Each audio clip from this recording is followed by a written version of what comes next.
अस्सलाम वालेकुम, welcome to our channel know about Europe. आज की जो वीडियो है वो यूरोप की एक कंट्री है फिनलैंड, उसके हवाले से है।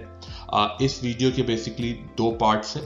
पहला पार्ट जो है वो स्टूडेंट या स्टडी परमिट का जो ट्रैक है उससे रिलेटेड है, और जो सेकंड पार्ट है इसका बेसिकली वो जो डॉक्टर्स या हेल्थ केयर प्रोफेशनल्स की लाइसेंसिंग और ऑथराइजेशन का जो ट्रैक है, जिस तरह डेनमार्क, फिनलैंड और स्वीडन और नॉर्वे का है, इसी तरह से फिनलैंड का भी अपना एक ट्रैक है। तो ब्रीफली इसको एक्सप्लेन करेंगे, but that is in the second part of this video.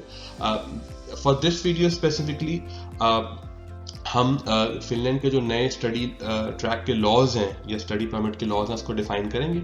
वो लॉज कहते क्या हैं? वो लॉज ये कहते हैं कि अगर आप फिनलैंड एज ए स्टूडेंट आते हैं वोकेशनल लेवल के ऊपर, बैचलर्स, मास्टर्स या उससे हायर साइड पे, बट मिनिमम आपको बैचलर या वोकेशनल लेवल पे होना चाहिए, और आपकी स्टडीज़ का जो एंड है वो हायर डिग्री की तरफ कंट्रीब्यूट करता है, तो आपका जो स्टडी का ड्यूरेशन है, जितने टाइम का आपका मास्टर्स होगा या बैचलर्स होगा, आपको उतने ही टाइम का पूरा रेजिडेंस परमिट इशू किया जाएगा, नंबर 1। नंबर 2, वो रेजिडेंस परमिट टाइप ए होगा। टाइप ए रेजिडेंस परमिट जो है वो जनरली वर्कर या स्किल वर्कर वीज़ा वालों को इशू होता है, जो कि एक satisfying level of taxable income generate कर रहे होते हैं। सो फिनलैंड ये कहता है, उसके नए लॉज अभी कहते हैं कि कोई भी स्टूडेंट अगर आता है और वो 2 साल की अपनी मास्टर्स या 3 साल की बैचलर्स और 2 साल की मास्टर्स, जिसको डबल डिग्री प्रोग्राम कहते हैं, वो कंप्लीट करता है, तो उसका पूरा स्टडी ड्यूरेशन जो है वो टूवर्ड्स परमानेंट रेजिडेंस काउंट होगा, क्योंकि वो टाइप ए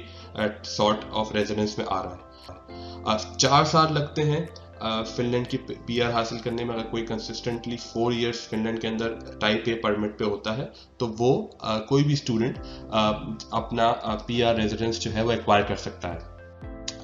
अब सबसे इम्पॉर्टेंट बात ये है कि स्टूडेंट्स, पाकिस्तानी स्टूडेंट्स या साउथ एशियन स्टूडेंट इससे किस तरह बेनिफिट कर सकते हैं। जिस तरह के आप जानते हैं, जो हमारे व्हाट्सएप ग्रुप के मेंबर्स हैं वो तो बेहतर जानते हैं, बट जो नए आने वाले सब्सक्राइबर्स होंगे या जो लोग वीडियो देखेंगे, कि क्या एडवांटेजेस हैं। आप अपनी फैमिली के साथ जो है वो फिनलैंड मूव कर सकते हैं। आपकी फैमिली को भी वही रेजिडेंस परमिट टाइप इशू होगा जो आपको इशू होगा। After 2 years of your masters, मिसाल के तौर पर अगर आप एक हेल्थ केयर प्रोफेशनल हैं, और क्योंकि आप अगर अपने अर्लियर स्टेजेस में हैं और आप मास्टर्स प्लान कर रहे हैं पब्लिक हेल्थ में या ग्लोबल हेल्थ में, बिकॉज बहुत लिमिटेड प्रोग्राम्स हैं वहाँ पर डॉक्टर्स या पैरामेडिकल स्टाफ के लिए, बिकॉज बिजनेस ओरिएंटेड और ऐसे प्रोग्राम्स जो कि फाइनेंशियल या ओवरऑल इंजीनियरिंग टर्म्स में हैं, वो ज़्यादा मेरे देखने में आए हैं। But still, if you are a healthcare professional or you are a bachelor student, you are in the initial stages of your career, आप एक मास्टर्स प्रोग्राम आप प्लान करना चाहते हैं, तो आपकी फैमिली के साथ आप इमिग्रेट कर सकते हैं। आप वहाँ पर 30 आवर्स, जो कि पहले 25 आवर्स था, वो आप काम कर सकते हैं। और सबसे इम्पॉर्टेंट चीज़ इस पूरे पर्सपेक्टिव में, जब आपके पास जॉब सीकर वीज़ा है और आप एक लेवल ऑफ जॉब आपको कॉन्ट्रैक्ट में मिल जाता है, तो आपके पास 2 साल का स्टडी परमिट है और 2 साल का पोस्ट स्टडी वीज़ा है या रेजिडेंस परमिट है, तो आपके 4 इयर्स कंप्लीट हो जाते हैं। तो after that you can apply for your residence permit, permanent residence permit rather, and then after 1 year और 1.5 ईयर आप पासपोर्ट के लिए अप्लाई कर सकते हैं। बट जो आपकी इसमें सबसे इम्पॉर्टेंट एलिमेंट ये है कि आपको Finland is not free. You have to pay a certain fee.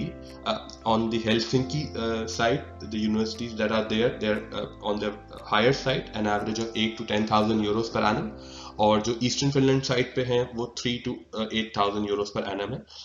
इसके अलावा अपार्ट फ्रॉम फीस, आपको एक मिनिमम लेवल जो कि 560 यूरो पर मंथ है, round about 6-7,000 Euros for yourself.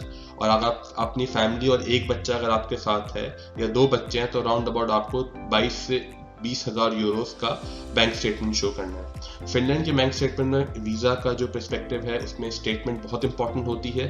Unlike Denmark और नॉर्वे, सोर्स बहुत ज़्यादा इंपॉर्टेंट होती है कि आपके पास पैसा कहाँ से आया, और आप जो बैंक स्टेटमेंट के अंदर जो अमाउंट शो करते हैं वो मिनिमम 3 मंथ्स होना चाहिए। आप अपने स्पॉन्सर से भी इसके अंदर मदद ले सकते हैं, बट उसकी भी सोर्स हाईलाइट करना बहुत ज़रूरी है। साल में 2 इनटेक होते हैं। पहला इनटेक ऑलरेडी जा चुका है। अपने हवाले से बात करूं तो I got admitted and also my wife got admitted in one of the finest universities in Finland.